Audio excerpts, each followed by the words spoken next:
Natatawa talaga ako sa dalawang ito. Nag-video sila na gumawa sila ng sarili nilang kanta. Kasi yung si Jun, nakaisip niyang kanta niya yan. Tapos yung ate ko yun. Tapos sabi, mag-video tayo. O silang nag-video.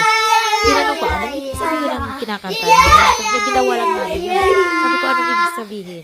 Kaya ayan, masakay sila sa kabayo. Hiya na. Sabi niya, hiya. Gadya daw, gadya. Halika na. Kumbaga, yung pagpapatakbo ng kabayo, hiya. Ganon. Yung kanilang kanta. Ako, naisipan nila. At saka, talagang kinukulit ako na i-upload ito. Ilang araw na ito binidyo nila. Palagi akong tinatanong kung na-upload na. Kaya kanina sabi pag sa school lang kami, i-upload mo na ha. Eto, pagbigyan natin sila. Kasi tuwang-tuwa talaga sila sa kanilang ginawang kanta.